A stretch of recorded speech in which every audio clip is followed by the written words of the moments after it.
What's up, Knicks fans? How are we feeling? The New York Knicks are officially 25 games into the season, currently holding an 18-7 record and the second seed in the Eastern Conference. A Saturday win against the Orlando Magic means that for the first time in 26 years, the Knicks are in the finals. Obviously, it's not the NBA Finals, but it is a start. And I have no doubt that come June, the New York Knicks will be in the real thing. Throughout the season last year, there was a lot of doubts in the regular season that this team could make a championship push. This year, things feel a little bit different as the Knicks are actually the favorites to come out of the East. A lot of this can be because of Halliburton's injury, Tatum's injury, the Cavs' slow start. But overall, this New York Knicks team is legit, and I'm going to be going over why in this video. So let's get into it. Starting with some big positives, number one, Jalen Brunson. This man has been playing at an MVP level, averaging 28.3 points per game so far this year. Jalen Brunson, like we've seen in these past two games, always seems to turn it up in playoff atmospheres, and despite the coaching and game plan changes from this season, Brunson is still tearing it up and leading the Knicks to an amazing start. Karl-Anthony Towns has been involved in a lot of trade rumors, especially since he's had a horrible start to the year, but ever since Mike Brown and the coaching staff made the switch to having him start full-time at the 5, he seemed a lot more comfortable. On offense, he's playing physical, on defense, he's really stepped it up, and just overall, you love to see Cat playing well, because he will be the biggest difference maker in my opinion if the Knicks are a championship team this season. If Jalen Brunson doesn't have it going one night, we need to know Cat can lead the way. Mikal Bridges has been playing a lot more consistently this season as he's more involved in the new offense. Then on defense, because of his long wingspan, he's created a lot of fast break opportunities after turnovers. OG Anunoby, another incredible defender, hasn't been as productive on offense compared to last year, but proves to be the X factor for this team. The Knicks are an incredible 77-36 when OG Anunoby plays, which shows how much of an impact he really makes for this team.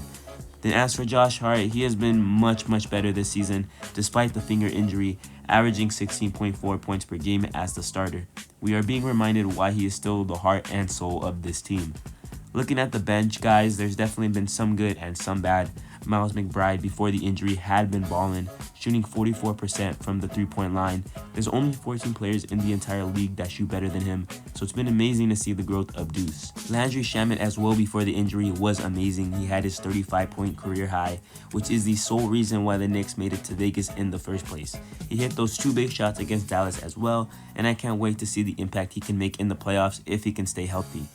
Mitchell Robinson and Tyler Kolek in limited action has been very impactful off the bench. Mitch continues to be a great rim protector, offensive rebound machine, setting the Knicks up for second possessions, and then Tyler Kolek has been a pleasant surprise, being that playmaker off the bench the Knicks have desperately been looking for when Brunson catches a breather.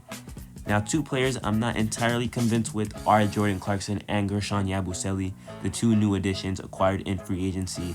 To be fair, these are two guys entering new systems in less minutes than they are used to.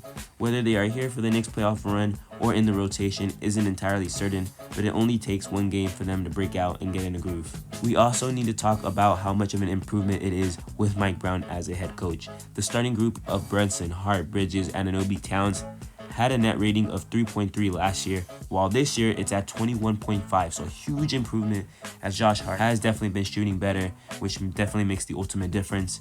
Overall, the system is more efficient, the offense is more dominant, and the rotations are more versatile.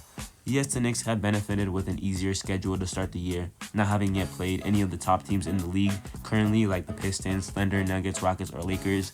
They do only play those West teams twice though, and get a huge test on Tuesday in the NBA Cup Championship against the San Antonio Spurs. The only negatives we see from this Knicks team, if we really had a nitpick, is the defensive communications. They got beat on transition multiple times, even when having enough guys back the other day against the Magic.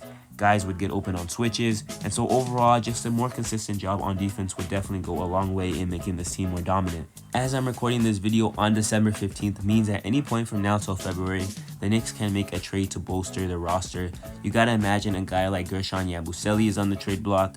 Tyler Kolek has been involved in numerous rumors, but I can't imagine the front office trading him after seeing really great things throughout the season. There's still a long way to go, and the Knicks have to stay healthy and consistent to reach the finals. I'll be making more Knicks videos soon. What a great season it's been so far, and hopefully the Knicks can win an NBA Cup championship on Tuesday and then win the whole thing in June.